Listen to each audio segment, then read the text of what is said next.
toute critique, même virulente, de la politique passée, présente et à venir des gouvernements de l'État d'Israël est parfaitement légitime. Il n'y a aucun problème là-dessus. Et ça n'est pas de l'antisionisme. Antisioniste, ça veut dire qu'il s'oppose à l'existence de l'État d'Israël. De la même manière que le sionisme, c'est la création d'un État pour les Juifs, d'une autodétermination selon certains, pour d'autres, etc. Il n'y a pas d'autre définition. Le terme sionisme a été détourné par des tas de gens qui ont peur, pour des raisons juridiques ou politiques, de dire du mal des Juifs et qui disent sionistes. Sora, les Dieudonné, pendant des dizaines d'années, ont parlé des sionistes. Le système stalinien, les procès de Staline et de les procès antisémites, dans lesquels tous les accusés des Juifs dans tous les pays de l'Est, c'était pas des procès antisémites, c'était des procès antisionistes. Pourquoi?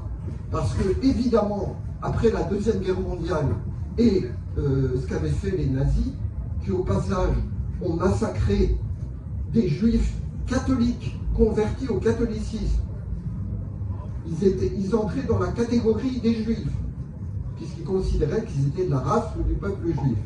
Donc c'est effectivement pas une question de confession. Donc il y a des tas de gens qui se cachent derrière le mot sionisme pour dire du mal des Juifs ou attaquer les Juifs.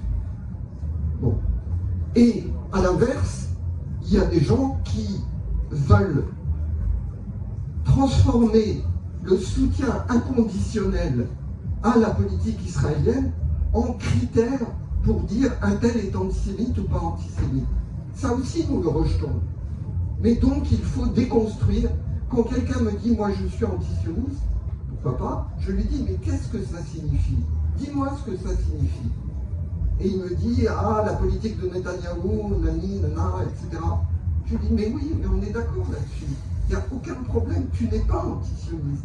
Si tu veux être vraiment antisioniste, enfin, si tu veux, si tu te revendiques de l'antisionisme, ça veut dire que tu es pour la destruction, quelle que soit la forme, de l'État d'Israël. Et ça, non, là-dessus, nous sommes en désaccord, car pour nous, il y a une différence énorme entre la création de cet État, ce qu'il a été, et la situation catastrophique qui a eu lieu à partir de 1967, avec la conquête de territoires, notamment palestiniens, et la domination sur ces territoires.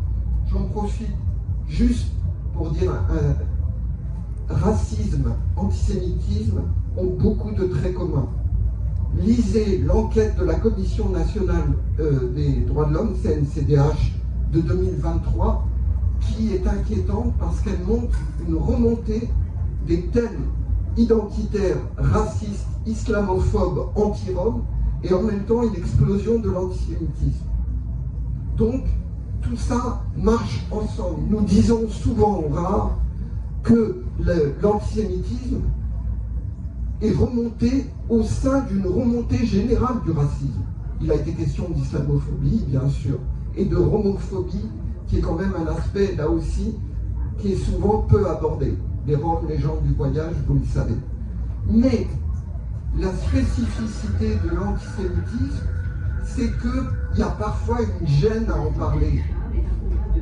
Quand tu te mets à parler d'antisémitisme, d'abord on se dit « ah, celui-là il est juif, c'est pour ça qu'il en parle ». Deuxièmement, est-ce que c'est pas une manière de défendre la politique de l'État d'Israël? Pourquoi il en parle? Pourquoi il en parle, hein? Souvent on est confronté à cela. C'est une manière de dire « ah, Israël c'est pas si mal ». D'ailleurs ceux qui critiquent Israël c'est des antisémites, etc. Et il y a la gêne autour de la question de l'image qui est collée aux Juifs, de gens de pouvoir, de gens d'argent, de gens qui manipulent, de gens qui dominent le monde. Le protocole des sages de Sion, ce faux antisémite forgé par les services du tsar de Russie puis repris dans le monde entier par tous les antisémites, le protocole de sage des Sions existe encore. Il est diffusé massivement dans certains pays, et surtout, sa trace existe de manière forte. Comme le racontait la dirigeante de l'UJIC-CGT l'autre jour, dans son enfance, en Ardèche, la première chose dont elle se souvient, c'est qu'elle a été confrontée à l'école à cette image. Ardèche, où il n'y a pas une population ni juive très importante, ni une implantation à l'époque du Front National ou de l'extrême droite. Fais pas ton juif, à propos de tel ou tel incident. Et elle racontait comment cette phrase l'avait marquée et l'avait interrogée très profondément. Voilà quelques-unes des questions qu'il nous faut, si on veut parler sincèrement, ouvertement de ce qui nous agite, de ce qui nous anime, qu'on doit aborder entre nous.